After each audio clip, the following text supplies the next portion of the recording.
මස කම්මැලි වලින් කවුද? අදන්නේ කම්මැලියට තමයි මේ වීඩියෝ එක ගන්නේ. එහෙනම් පොඩක් පැහැදිලි වහගෙන ඉන්න. පොඩි පොයින්ට් එකක් කියන්නේ අද නම් ලොකු වීඩියෝ වෙන්න මේ කරන්නේ තමයි ෂෝට් වීඩියෝ එකක් කරන්නේ. අපි මේ මොන හරි දෙයක් කරන්න අඩුම ගන්න කියලා නම් උදේ නැගිටින්න මේ හැම දෙයකම කම්මැලිනේ.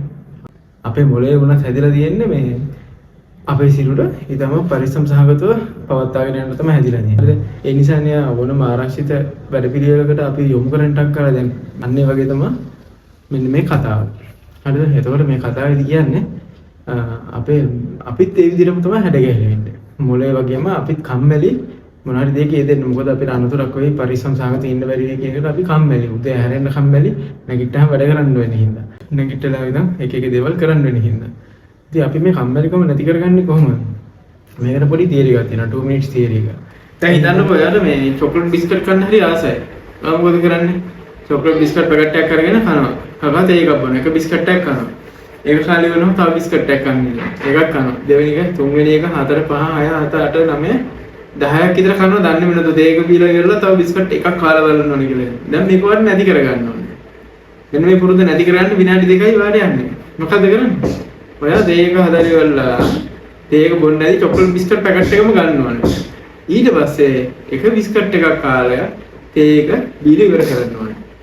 ඔන්න ඔය විදිහට විනාඩි 2ක් කොහොමද ඔය ඉවසගෙන ඉන්න ඕනේ. ඉවරයි වැඩේ. කොහොම ඊගොල්ලෝ දැස්සේ තේක පොඩි එක බිස්කට් එකක් කාලා විනාඩි 2ක් කරගෙන තේක බීලා ඉවසගෙන ඉන්න ඕනේ. හැබැයි ඒක බිස්කට් එකක් කන්න බෑ. කෑවොත් ඉවරයි. අන්න ඔක තමයි මේ කම්මැලිකම නැති කරන එක විදිහ. දැන් හිතන්න උදේ නැගිටින්නේ කියලා. උදේ නැගිටිද්දි ඔයාගේ ෆෝන් එකේ අලාර්ම් එක ඔයාගේ වැදුනහම කී දෙනෙක් ස්නූස් කරලා නිකන් ඉන්නවද? මෙන්න මේ වැඩේ වැරදි. ස්නූස් කරපු ගමන් මොකද වෙන්නේ? ආයෙ නිින්ද යනවා. විනාඩි 5කින් හැරෙන්න ක්‍රේන් එක පැය එකමාර, පැය භාගෙ, පැය 2 3 නිින්ද යන වෙලාවල් තියෙනවා. අපි කරන්න ඕනේ එලාම් එක වදින්න දෙන ෆෝන් එක ඔයා නිදා ගන්න තැනට මීටර් 5ක් 6ක් විතර දුරින් තියන්න ඕනේ. එක්කෝ මේසයක් උඩ නැත්නම් කබඩ් එකක් උඩ හරි කොහොම හරි ඔයාලා මේ ටික දුරින් තියන්න ඕනේ. නැගිටලා ඇවිදලා ගිහින් එලාම් එක ඔෆ් කරන්න පුළුවන් තත්ත්වෙක තියන්න ඕනේ. අන්න මේ විදිහට තිබ්බම එලාම් එක වදිද්දි ඔයා නැගිටලා යන ටිකට ඔයාගේ නිදිමතේ තියෙන දැඩි කම්මැලි ගතිය නැති වෙනවා. හරි නැග යම් කිසි කාර් එකක එදින් හින්දා. එතකොට මොකද වෙන්නේ? එලාම් එක ඔෆ් කරලා ආයෙමත් අඳරයිලා නිදා ගන්න හිතෙන්නේ නැහැ. හැබැයි හිතුනොත් ඉවරයි. හරිද? විනාඩි 2ක් කොහොම හරි අල්ලන් ඉන්න ඕනේ. එතකොට කෙලින්ම නැගිටලා පාඩම් කරන්න පුළුවන්. ගෙදර ආස්පස් කරන්න පුළුවන්, උයන පිහින වැඩක් කරන්න පුළුවන්, භාවනාවක් ඔය කරන ගෙදේ කරන්න පුළුවන්. මේ සියලුම දේවල් වල යෙදෙන්න පුළුවන්. මෙන්න මේ විනාඩි 2 concept එක හොඳට follow කරන්න. ඒ follow කරමුම මම අනිවාර්යෙන් වරදින්නේ නැහැ. ඔයාලගේ තියෙන වස කම්මැලිකම නැති කරන්න පුළුවන්. වස කම්මැලිකම නැති කරන්න පුළුවන්. නාන්න නැති කට්ටියද මෙන්න මේක ඉතාමත් වැදගත්. දැන් හිතන්නකෝ ඔයා ඉන්නේ මේ යාළුවෝ කණ්ඩායමක ඉන්නවා කියලා හිතන්නකෝ. දැන් ඔය කැම්පස් වල එහෙම ඉන්නවනේ හොස්ටල් වල. ඉතින් ළමයි ගොඩක් හරි කවදි නාන්න නැතුව ඔහෙ ඉන්න. හරිද? එක්කෙනෙක් නාන්න නැත්නම් තව එක්කෙනෙක් නාන්න. ඔහොම මුළු සෙට් එකම නාන්න. හැබැයි මේ නාන්න නැති ඉන්න එක්කෙනෙක් කොහොම හරි කාගෙන ගිහිල්ලා නැවොත් යාර දිගටම නාන්න හිතෙනවා. අන්න ඒ වගේ තමයි.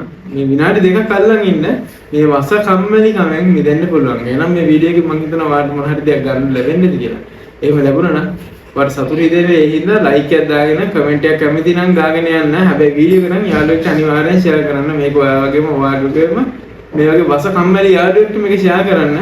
ඒ වස කම්මැලි යාළුවොත් මේක බලලා හැදිලා එයාගේ තව වස කම්මැලි යාළුවෙක්ට මේක ෂෙයා කරයි. තරහින් වෙන්නේ වරේන සිලොන් ප්‍රීත්ගේ ඊගා වීඩියෝ එකත් එක්ක එකතු වෙයි කියලා බලාපොරොත්තු වෙන. අද අපි සමු ගන්නවා සිලොන් ප්‍රීත් එක එකතු වෙච්ච ඔයාලා හැමෝටම ඉතාමත් ස්තුතිවන්ත වෙනවා මම. ජය වේවා.